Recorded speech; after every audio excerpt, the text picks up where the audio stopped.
to your favorite Wednesday night podcast, the Paranatural Cryptid Preservation Society. And tonight, our topic is unicorns. It's not even a little spooky. Not even a little. I know you were coming for the spooks, but tonight we don't have any spooks for you. I mean, we tried. Not really. Not even a little. This is not get anything spooky. This is the one cryptid on the planet that literally is not spooky at all. In fact, like, historically speaking, it's nothing but like happy fun times. Literally just rainbows and unicorn poop. Like, that's literally it. You know how everybody's just like, you're a unicorn, you're special, fantastic, and wonderful. That's where this comes from. Because unicorns historically do not have anything negative attached to it. We looked. We tried. There's nothing there. We have nothing for you.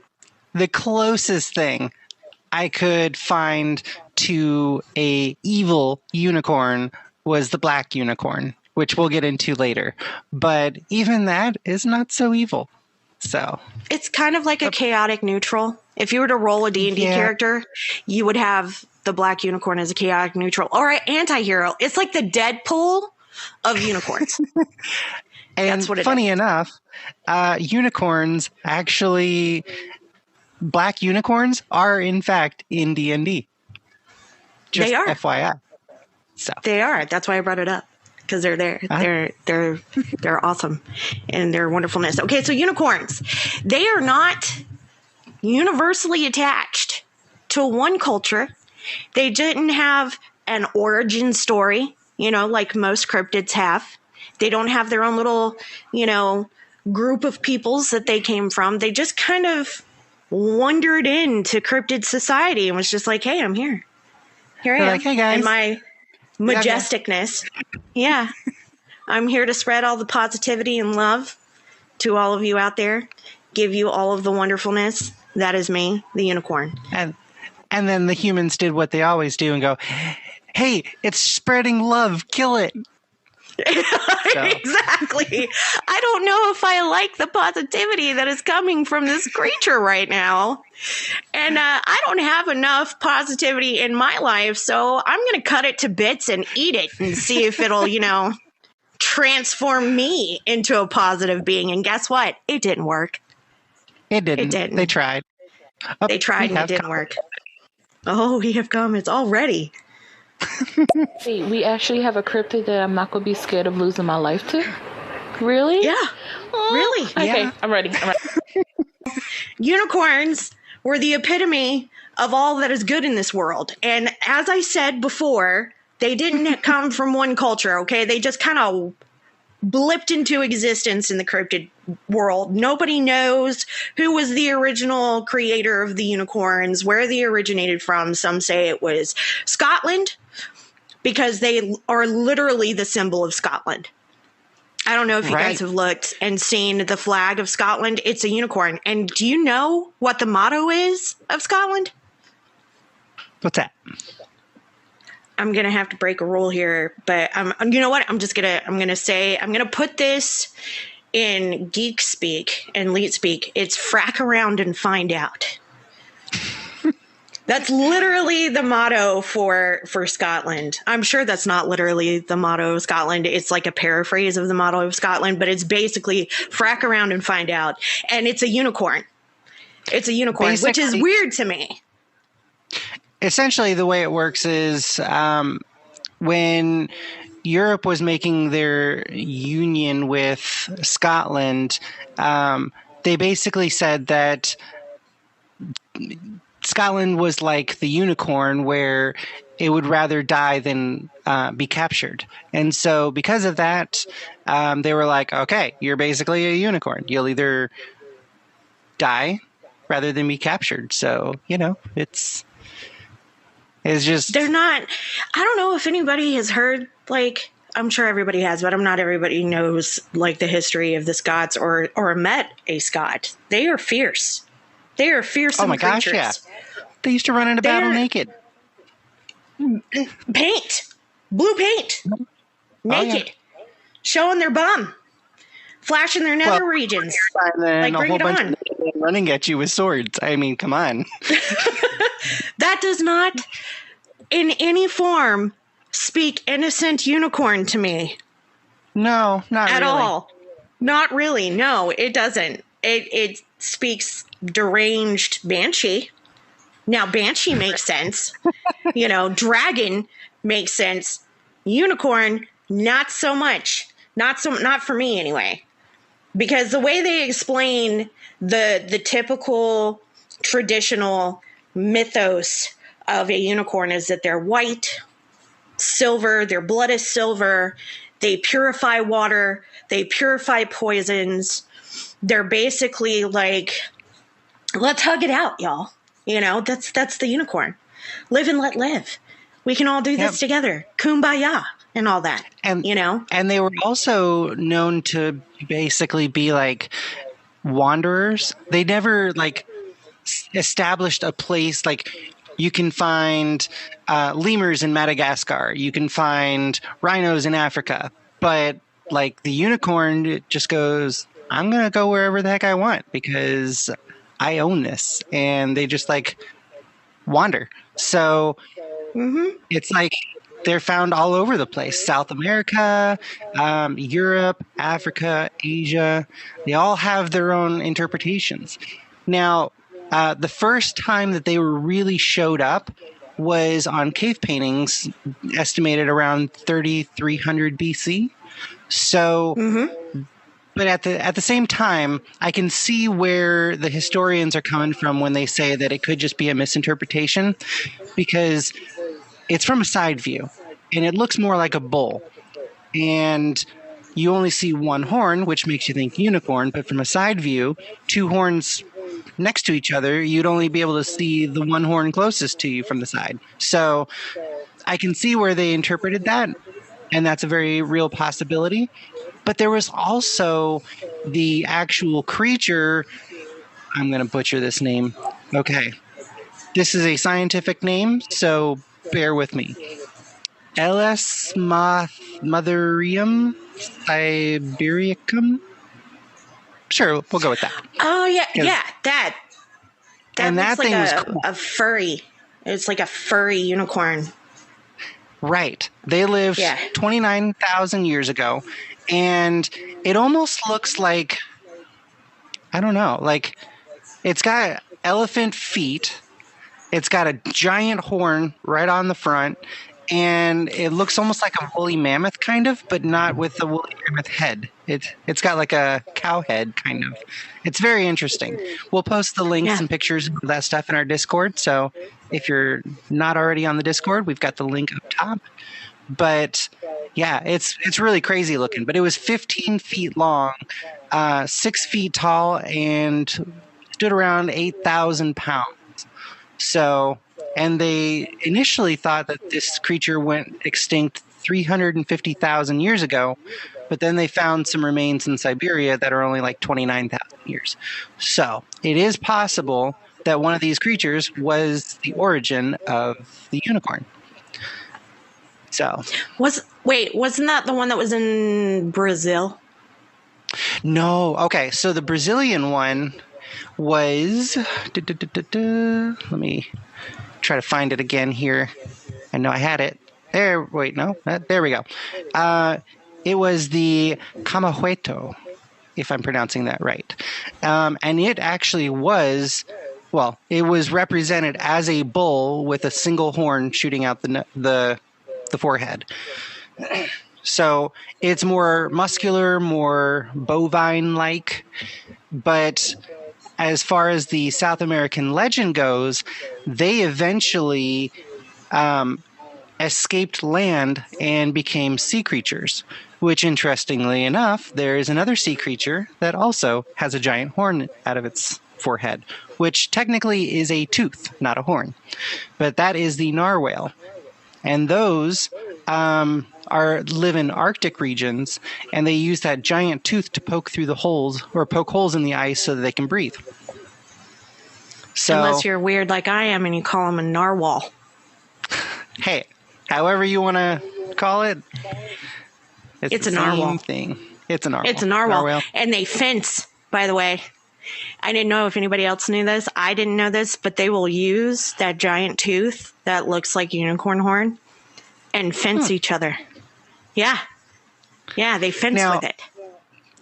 They said, in terms of like South America, the Camahueto was said that if you were to plant a piece of the horn, it would lead to the growth of a new creature, which is really weird and crazy, like as if it's a plant or something. I want to grow my own creature. Can it be any horn, like a rhinoceros horn or something? Or no, the like horn, the a normal. Camahueto. Oh yeah, that's the Brazilian one, right? Right. So that guy looks like a giant bull. Exactly. That one has bovine written all over it. Totally does, except for the one horn thing. One giant curved horn that comes out of its forehead. And it's interesting to me how in each region they'll differ in a unicorn, but a lot of them are like bulls. They're bulls or cows. And then you go over outside of Europe, it was all like bull related or bovine related unicorns. Whereas in Europe, it took a totally different view. It was a horse. It was or a horse. A goat. Or a goat. Yeah. The creativity level, guys. Right? So Europe decided, non-existent. You know what? Let's take a horse and we'll give it a goat beard and we'll give it a pigtail and we'll give it elephant hooves and like, what were they thinking? So they weren't. The first time it was ever reported was by Ctesias in the 5th century BC. And he basically claimed that these unicorns had elephant hooves, a pigtail, a hairy body, with the head of a deer and the single horn. Now, I don't know what kind of screwed up, messed up thing he was seeing, but that sounds like a nightmare to me. Like, that's nightmare fuel. But somehow it, through time, became this beautiful, majestic creature. And even back then, they still claimed it was like this beautiful, majestic creature, except for Marco Polo, who was like, that is not beautiful. That thing wallows in the mud and it is terrifying. But that was Marco Polo. Like Marco Polo. Okay. That man saw some stuff. I'm surprised he didn't have PTSD. Okay. Right? Okay. I mean, let's be real here. This fish fall from the sky. He saw it rain blood. That dude's seen some stuff. Yeah. I don't like that's a whole nother podcast. That is a whole Marco Polo time. Is a podcast of his own. We can't because we'll be on here for another couple of hours and we can't do that. Nobody got time for that. Nobody's got time for that. I don't have time for that. So we're going to keep moving on past Marco Polo and his PTSD from all of the things that he found. Tragic. Now, funny enough, the unicorn, it was brought up by Ctesias, the same person who, if you've listened to our previous podcast, talked about the blimies or monopods, like all of those, like the people with their blimie. head. Yeah, people with the heads on their chest or headless faces on their chest, and the other people with the giant foot that they use as an umbrella. He mixed the unicorns in with them, basically saying it's from that region. All that craziness is from that region, which was northern India. So he thinks that, like, this is a magical mountain region. Right? In India. Look, they all came from the same area. I'm telling you, we got unicorns, we got monopods, we got the blimiers, we've got the cynocephali, okay? And they were all living together. Not only that, they had he reported that the manticore was there too. and the griffin, and basically any cool, awesome creature from like mythical times came from like northern India, apparently. So what you're telling me is that we need to go to the mountainous regions in northern India. Either that, or there is somewhere in northern India that is like High Brazil, where your Merlin is hanging out. It's a place like that. Merlin! Your buddy Merlin. Yeah. Merlin! It's got to be a mythical place like that. Because where else, like, I don't know about you, but I don't hear anything on the news about northern India having all of these creatures. Like, I just don't. Now, maybe in the last 1,000 years or 2,000 years, they've just either gone extinct or been hunted to extinction. I don't know. But like, you've got all of Europe pining after these unicorn horns because, it's going to protect me from being poisoned. You know, if somebody's sneaking poison in my drink, or it's going to give me everlasting life, you know, from its blood, or, you know, the hair is going, like, they're literally body parts of unicorns were just said to like do cool things. Like, you know, if you wear shoes made out of unicorn leather or a belt made out of unicorn leather, you can stop the Black Plague. I mean, it just makes sense, right? I don't know what they were thinking. No, I don't know. I don't know what they were thinking either. I have no idea. Now, but they were obviously thinking that they could live forever if they wanted to. Right. And in the Dark Ages, because the seafarers hadn't really gone to the Arctic, you know, coastlines and stuff, they didn't really go up that far. They didn't know about narwhals, but the occasional person that did would hunt the narwhals, poor things, and chop off their giant tooth to bring back to Europe and then sell to royalty. And there is actually a throne made from narwhal horns, which were reported to be unicorn horns. Obviously they weren't, but it was the coronation chair of the Danish kings. And it was used from 1671 to 1840. So, and like, it is literally a ton of unicorn horns. Well, narwhal horns. So, yeah. Like a throne? A whole throne? An entire coronation throne dedicated to these horns.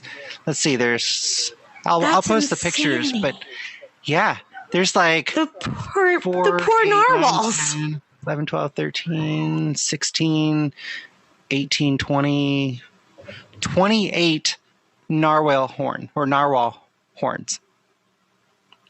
Yep. It was a dark time, the Dark Ages. It was a dark time for the narwhals. Right? It sucked to be insane. A narwhal back then. Yeah, no kidding. I don't want to... No. Yeah. They had scepters made out of them. They had all kinds of stuff. And they would fetch things. I know. They were hunted really bad. So... they look like, I don't know if anybody in here knows what a narwhal looks like. Of course everybody knows what a narwhal looks like. They're so cute. They look like a manatee with a unicorn horn. They're floating sea cows with a giant unicorn horn. They're majestical beasties, okay? Mm-hmm. Just floating sea cows, minding their own business, living their life, and they're mistaken as unicorns during the medieval times and used as a throne. That's ridiculous. Mm-hmm. Now there's seriously something wrong with that. Isn't that during the Black Plague too? Sure is. See, I feel like, hear me out, and this is just, you know, me being dumb, or maybe not. I don't know. Maybe I don't know. Could be a conspiracy theory, but I feel like the Black Plague could have been possibly, maybe, retribution. I mean, think about it. The narwhals caused it. The narwhals. It's a joke, like, y'all. I'm not being serious. Totally a joke.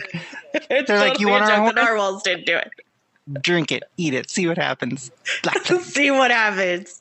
I'm sending the plague of rats. Talk about us being innocent now. Send in the army of plague rats. That's what I would do. Now, okay. On the flip side of that coin of these unicorns, we can't talk about the nice, beautiful unicorns without the dark, majestic unicorns. Now, even with these, okay, before I go into the description of these, they were always revered. They were never looked down on as being evil or, bad or, they were just simply revered and just looked Beautiful. at in wonder. Yeah, because they were black. They weren't white like normal unicorns. They were meat eaters, but they didn't just run around like Wendy Boy killing stuff. They were like Wendy part Boy, of the, aka the Wendigo. yeah. Shh. We don't say that. Shh. Don't say it out loud. I'm sorry, go ahead. He not be named. But yeah, instead of hooves, they were said to have clawed fingers. Now, it sounds terrifying. You would think they were creepy. But even like those who supposedly saw these creatures, they looked at them like a predator, like you would see like a wild cat, like a leopard or a lion or something like that, where they were an amazing hunter, but kind of in the whole, what is it? Equestrian, yes. Yeah, there we go. See, I'm learning. You're learning. Look at you with the big words. She can be taught. The SAT words. Yay. Bringing them out in full force. They were known to be beautiful, spindly legs, very tall, and they were the cousin to the white unicorn. So, I don't know. Now, again, none of this stuff was ever in any mythology. You won't find it in Greek mythology. You won't find it in, like, Norse mythology or anything like that. It wasn't there. They literally were just part of the natural order of things. They've just always been, supposedly. Allegedly. They've just always been there, allegedly, supposedly. But look, like I think this is a cool part of the dark or the black unicorns. They supposedly, I loved this part, were bred from nightmares and white unicorns. And that's how you got the dark unicorn. I think that is freaking amazeballs. Like, could you imagine my mom? My mom is this majestic, white, innocent unicorn. My dad, he's a nightmare. Okay, so explain He's what a a literal nightmare. Because I read that, and I didn't really dig into it, but I read that, and I was like, okay, that's really cool. But I don't really know what a nightmare is. Okay, all right. It depends on which lore you're looking into. So I'm going to go from the lore that I know. It's near and dear and close to my heart. It's the Fae lore. And the Fae lore, a nightmare is kind of like almost where can I attach this to? What can I compare it to? Like a void creature almost. Like a Lovecraftian creature. Like an ethereal creature? Yes, but it's a literal nightmare. They call them nightmares, but they have like tentacles that come out of their chest and stuff, and they're is Lovecraftian. Yeah, it is, and they're part of the Dark Court, the Dark Fae Court, or the Unseelie Court, or the Unblessed Court, however you want to put it and you want to say it. And they're called, that's what they're called. They're called nightmares.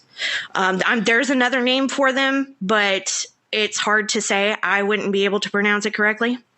But they have wings and can fly. Oh, interesting. And they screech, and it's crazy sauce. They are literal flying nightmares. And according to this lore, a nightmare mated, bred, with a unicorn, and that's how you got the dark unicorn or the black unicorn. But the black unicorn... I'm sorry, so what you're saying they really do have a place in mythology, but it's kind of in an indirect way. Now, the white it's like adjacent. But the dark unicorns do. Interesting. Right. Oh, we have comments. Nightmares or night flyers? Because night flyers are the ones that I know of with the tentacles. I would think the dark horses of the unicorns would come from more like the wild hunt. You would think they would come from the wild hunt. You would think. Yeah. I'm sure. Well, the wild hunt is also associated with the dark court, the unseelie court, the unblessed, which I don't understand that, because the wild hunt is also associated with the horned god Hern, who is the goddess consort. And he is basically the one who, and now correct me if I'm wrong, I could be remembering this incorrectly, but he is the great hunter. He's the one that ushers in, the bounty, aside from, I think he was Spring. And, he's the one that you would offer your fresh kills to, part of your fresh kill to, so that you can get a good bounty of harvest. Yeah. So, but correct me if I'm wrong on that. I could be wrong. I could be remembering that incorrectly, but he is part of the wild hunt. There's a whole ritual that goes along with starting off the wild hunt, and I believe it's tied to a solstice, where a female who represents the goddess and a male who represents the goddess consort, Hern, they chase each other. Like, they chase each other through the woods. They're covered in, this was an old pagan practice. They're covered in the blood of the recent sacrifices and the recent kills for the festival. And then they're released into, the female is released into the woods. She's basically given a head start. And then the male, who is representing the goddess consort, chases after her and hunts her down, and then brings her back to the camp, and they do the deed, which is supposed to bless. It blesses the harvest. It blesses the fields. It ushers in, I believe it's like an equinox or a solstice. I can't remember which one. Correct me if I'm wrong. Again, we like that here. We invite that here. Yeah. And it's supposed to usher in spring, I believe. So, it's a whole thing, and it's really awesome. And now, I completely got off topic. Interestingly enough, no, you're good. Interestingly enough, the black unicorn was actually like the first written about in terms of unicorns. Really? Yeah. Britannica states that the earliest Greek description was of a horse-like creature whose horn was black in the middle. Whether this counts as a black unicorn or not is debatable, but it certainly was thought to have powers of healing, because the text claimed that anyone drinking from the creature's horn would be safe from poison and stomach trouble. So, yeah. From the dark unicorn. Right. Odd. That's weird. Yeah. So I guess the dark unicorn actually kind of started the whole thing. So I wonder how the lore came about, where, the nightmare mating with the white unicorn makes the dark unicorn. Now I feel like we're at a bake your noodle moment here. Right. And maybe it's my turn. It's my turn to bake your noodle. I feel like this is a chicken on this one. Right. This is a chicken or an egg question. Was the chicken first or was the egg first? Now we have one of those situations here. Yeah. Which one was first? I don't know. Because the black unicorn was thought to be a hunter and a carnivore, and would attack anything it could eat. So, like, it was that sounds like a nightmare. Predator. Yeah, right. But that sounds exactly like a nightmare from the Unseelie Court. So, yeah, from the dark court. Look here, if y'all, at some point we're going to have a podcast on the difference between the Seelie and Unseelie, the Golden Court and the Dark Court of the Fae, and that whole thing, because we bring them up a lot in a lot of our podcasts. They pop their heads in a lot. Sure. So we're gonna have to do that, because a lot of cryptids are actually tied to the Fae, and we have not covered the actual like generalized Fae and the courts and the differences between each court.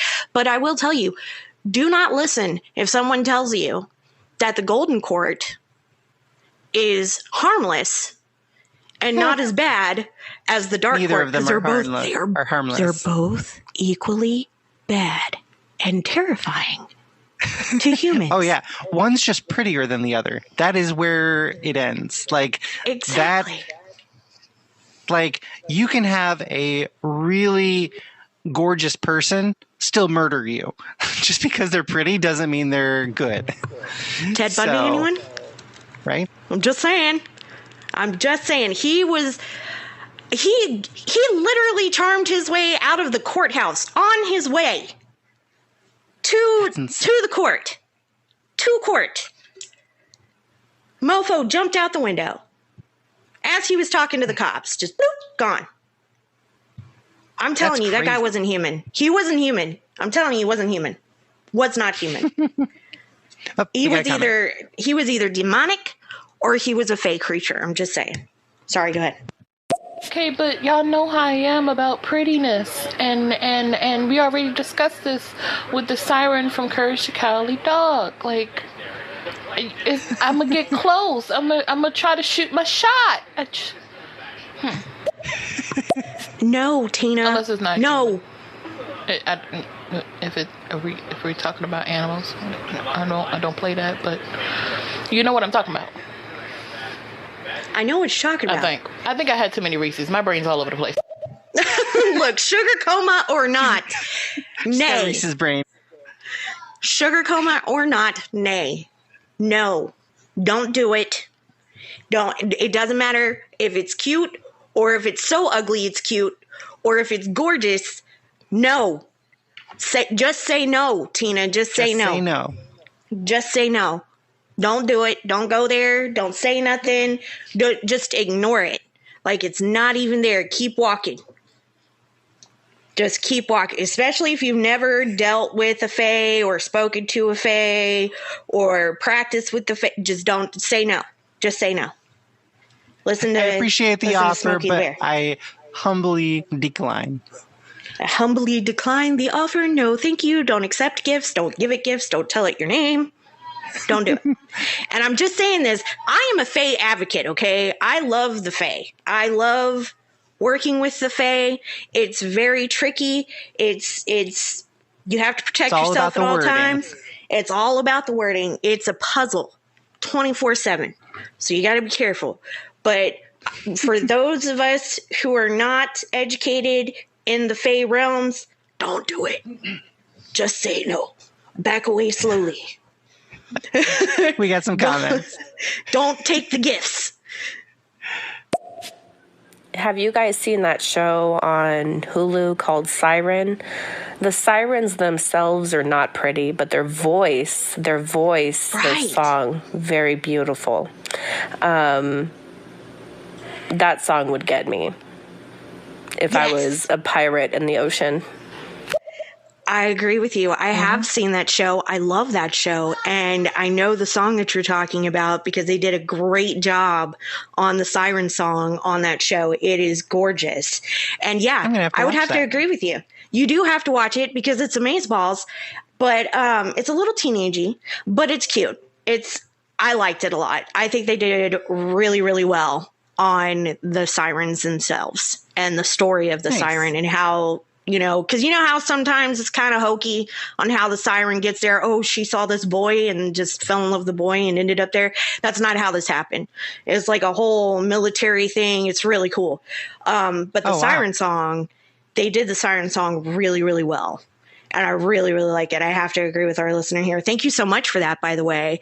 And for participating. We love participation. But Yes.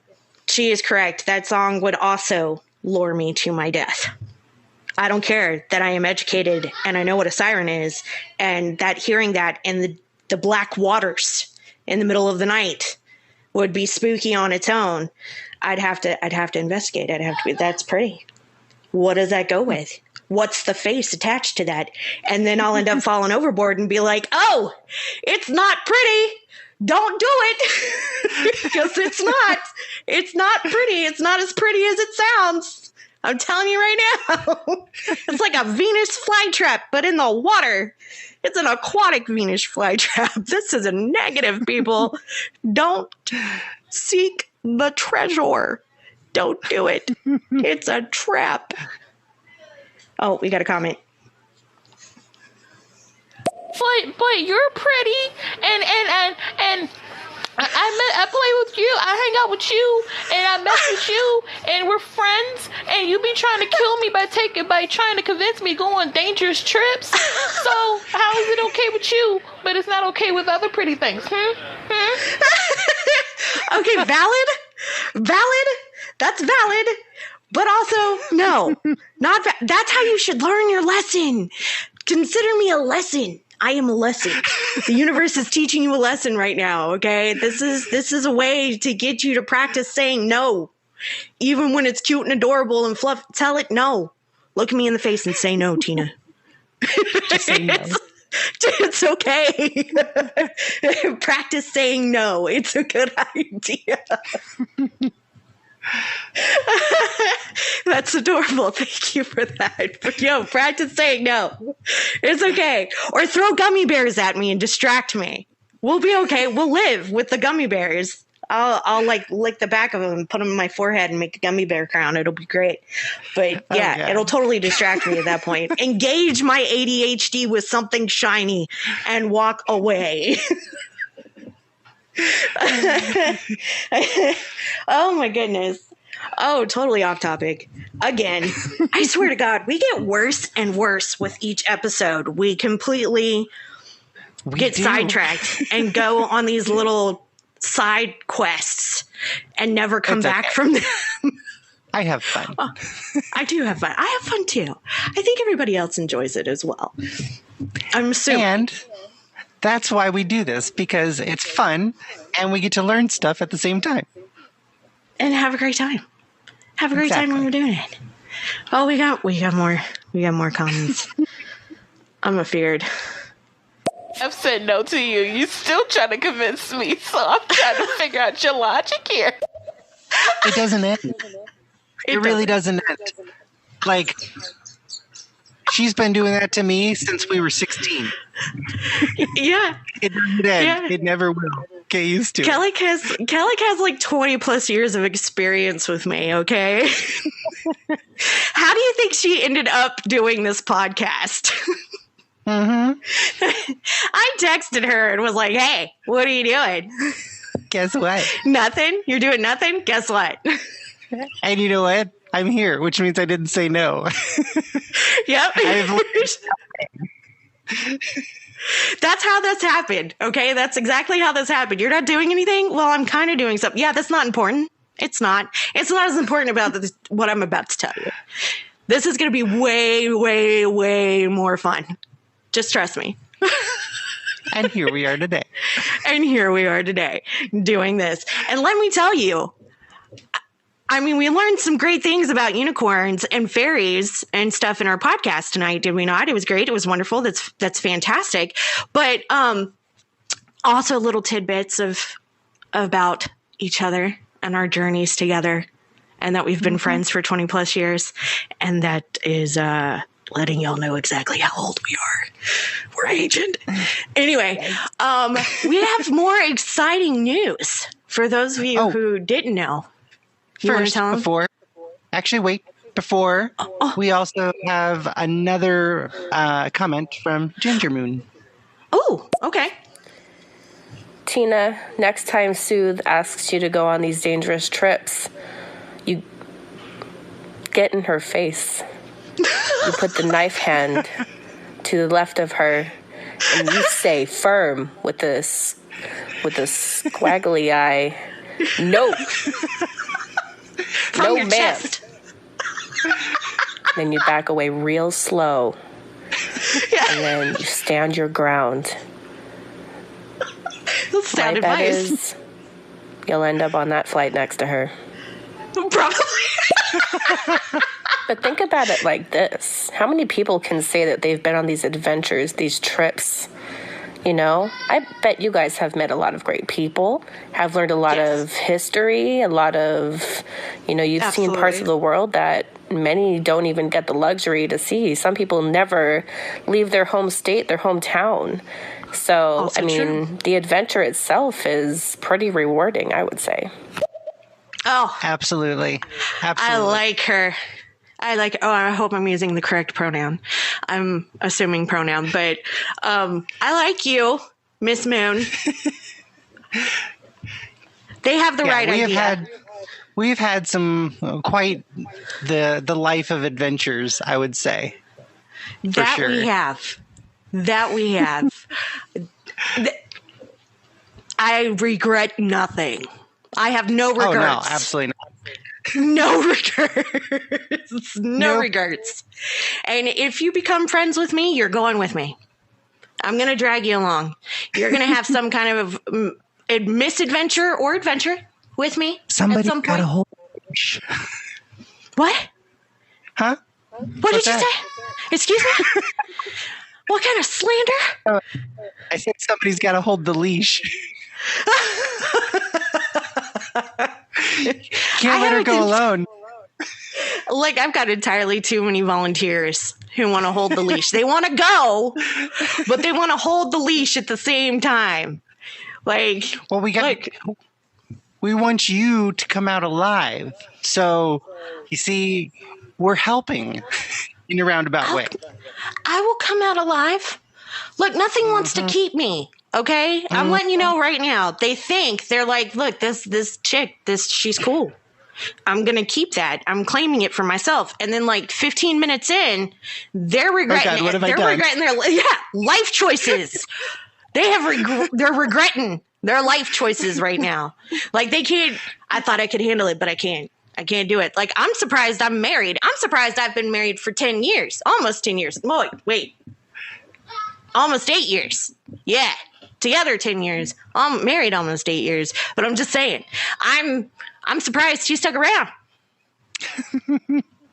I get into some shenanigans even at home. Like, we were quarantined, and my ass,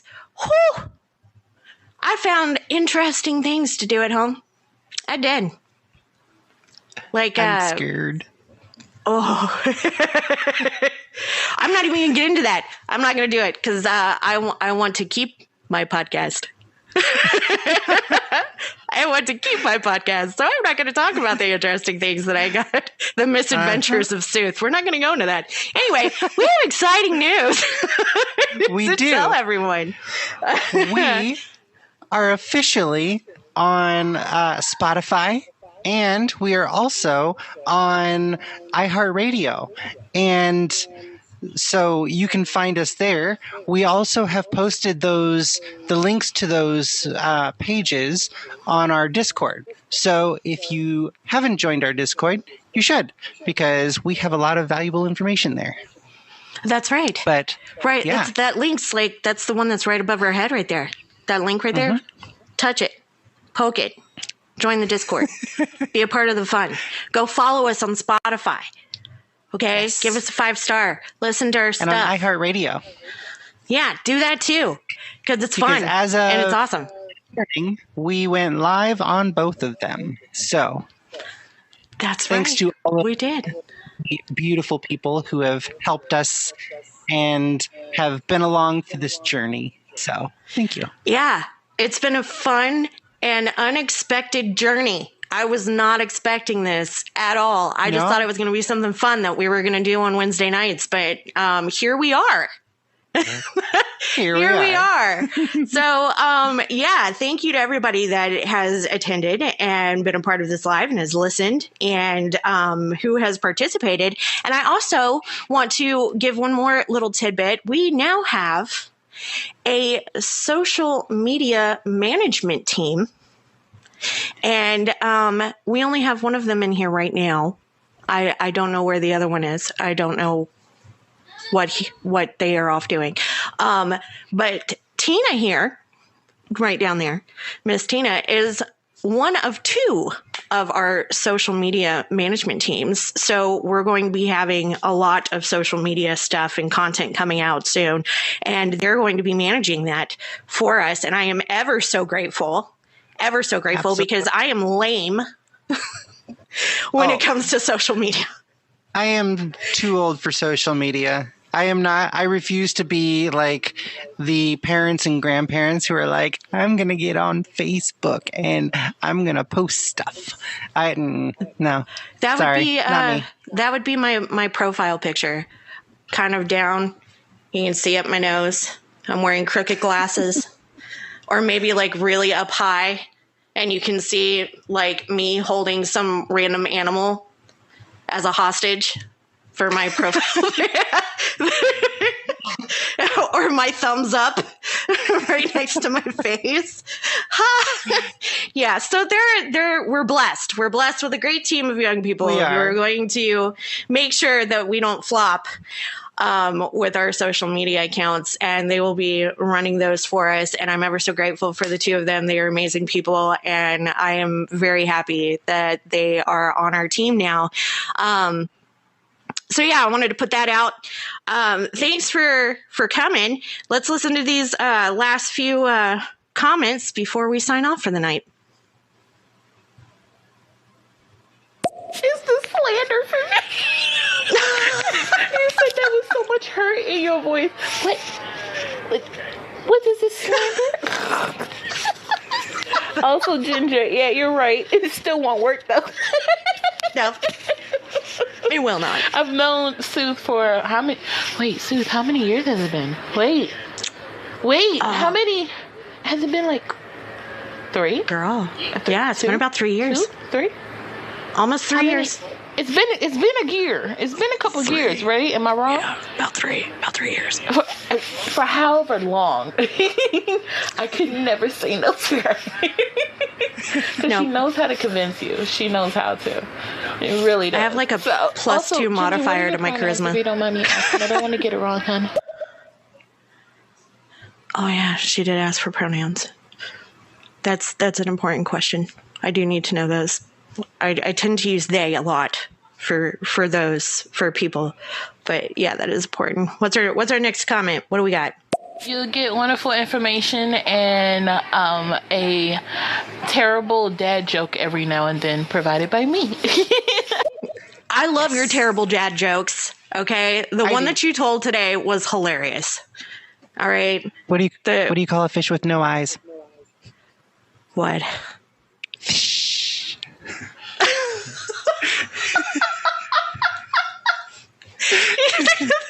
Okay, that was good. Thank you for coming here today. We'll be here next week. Did you read the one that Tina posted in the Discord today? No, I haven't. It's a zombie joke. It's a zombie dad joke. Oh, I did read that one. Yes. It's hilarious. If you want to read it, you got to join the Discord, because I ain't going to tell you. And you better not either. I'm just saying. Okay, what's the rest of our comments here? What do we got? And like Sooth just said, yes. And as soon as me and my partner have the social medias up, we'll be letting everyone know in the Discord. Yay. Speaking of dad jokes, hold on. I got one. Hold on. Oh, no. Hold on. I got fired from the keyboard factory the other day. Apparently, I wasn't putting in enough shifts. I'm done.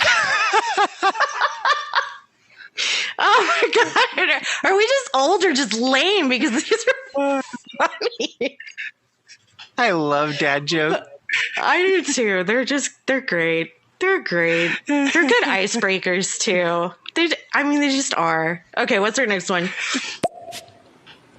Thank you for asking about my pronouns. I am a she, her. Thank you. Oh, good. I got it right. Whew. Yes. Woo. Yay. All right. Oh, and thank you for not being offended for me assuming. I appreciate that. And thank you for letting us know. And for joining us tonight, too. That's awesome. That's great. So thank you, Ginger Moon, for participating and joining us tonight on our podcast. We are here every Wednesday night at 8 o'clock doing the Paranatural Cryptid Preservation Society, and we always have a new cryptid for everyone to learn about. And we do sidetrack and go on side quests. And sometimes we come back from them, and sometimes we just don't. And every other Friday at 8 o'clock, we do the Paranormal Umbrella. And that's history, mysteries, ghosties, exorcisms, demons, anything involving the spooks. We got it. And we're bringing it to you live in living color. Sometimes not wanted. Sometimes you just don't want to know, but we're going to give it to you anyways, because that's what we do. Anyway, so we have Instagram. We've got Discord. If you're not there, you're a hexagon, not a square. Got to be different. Got to be rude. The Discord is basically the portal to all of our stuff. So if you head to the Discord, you can find our Instagram. You'll be able to find the TikTok and Twitter and all that stuff once that's up. And yeah, join the Discord and have fun with us, because we are always posting new content and crazy stuff, from conspiracy theories to cryptids to history mysteries, all of the above. So yeah, it's like a multiple choice D, all of the above, except you're not getting graded, because nobody cares. We're just there to have fun. So yeah, we also have our Spotify links there, and we've got our iHeartRadio links there, so you can be able to follow us there. If you don't catch us here on stereo live, you'll be able to hear us there, edited. And we've got this really cool, like 1990s-esque Are You Afraid of the Dark? If you're a 90s kid, you will know that show, intro and outro music to our edited podcasts on Spotify and iHeartRadio. It's awesome. I love it. I fell in love with it. I love it. Thanks to our amazing editor. Yes, we actually have an audio editor, guys. It's weird. He's pretty awesome. It's weird. He is awesome. He is fantastic. Like, I can't believe that he's working with us, considering all the people that he has worked with. I feel very honored that he's working with us, but it is what it is. So yeah, you got to hear, if anything, you just have to hear the intro music. Okay, because it's very much Are You Afraid of the Dark? Very much reminiscent of Are You Afraid of the Dark? Okay, what do we got here? Oh, Miss Tina, for our closing. What do you call a bee that lives in America? A USB. All right, I'm going to bed. That was it. That's all you get from me. Yeah. USB? Oh my God. What is the name of your podcast on iHeartRadio and Spotify? Oh, good question. The Paranatural Cryptid Preservation Society. So actually, if you just type in Paranatural Cryptid, we pop right up on both of them. Yeah, we're number 4 in the paranormal and paranatural podcasts on Spotify. Number 4. 4. Wow. Yeah. Didn't know that, did you? I didn't. That's awesome. I went and looked. That's very awesome. When you type in Paranatural, we are the 4th podcast that comes up for Paranatural, and the 4th podcast that comes up for Paranormal or Paranatural for cryptids. So yeah, that's us. We're there. We've got 5 up so far of our past 8. 8. Sorry, 8 up so far of our past podcasts, from Cynocephali to Shadow People, Hobbits, and we're not talking about Lord of the Rings. We're talking about hobbits that have an arm that has one big hand on them, and they just smack you around with giant freaking fungi underneath the, in the inner earth. That's a whole. Just listen to the podcast. It's funny. I go off the rails. It's hilarious. At one point, I'm laughing so hard I can't breathe. It's a whole thing. It's a whole trip. Just go, enjoy, love it, listen. If you don't love it, it's fine. We're not for everybody. Anyway, so thank you for joining us. Had a great time. At some point, I will learn how to use my new microphone and not blow your eardrums out. And we will see you this Friday for the Paranormal Umbrella, where we are discussing the Warrens. Ed and Lorraine. Yes. Warren. That's going to be a very interesting one. It is. And the following Friday for funsies, because we normally do it every other Friday, we're going to have another Paranormal Umbrella. We're going to have a special guest speaker. And we're going to be talking about the Mandela effect and CERN. So I am that's very be excited about that. I am as I have well. been seeing quite a few little things here and there that I'm just like, wait, that wasn't like that before. So I'm going to have some questions for sure. Me too. Oh, we've got a comment. Well, I know what I'm listening to tonight as I get things done. Thank you very much, ladies. I will go and listen to your podcasts. I found you on Spotify, followed you, so you guys are great. Thanks for this podcast and your platform. Thank you so much. You're awesome. Much. You are awesome. Thank you so much. Thank you so much for your support. I really, really appreciate it. Ed and Lorraine Warren. I read their book, one of their books that they came out with in the 90s, I believe, 90s, early 2000s. That book, my God, scared the crap out of me as a kid. Their work is so important. Like, yes, that demonology, I mean, someone's got to do it, right? But yes. Ed and Lorraine Warren, well respected in their field. Absolutely. Absolutely. We're going to be talking about that, how they pretty much led demonology and the study of, and that whole community. Like, if it wasn't for I'm trailblazers is what they were. I mean, yeah. Oh, we're going to have to discuss it. Be there or be square, or a hexagon, or a parallelogram, whichever one you choose to triangle. Be. But triangle. I mean, that's who we're discussing. Hopefully you will be there with us. That's because you're difficult. You're always difficult. I can't even pronounce that. You know what? It's time to go. Star it's time to go. Thank tetrahedron. Mm-hmm. Still ain't gonna pronounce it. Still ain't pronouncing it. I'm not doing it. You can't make me. Anyway, thank you so much for coming out. It's time to go. Everybody. It's time to go. Thank you, everyone. And we will see you Friday. Bye-bye now. Take care.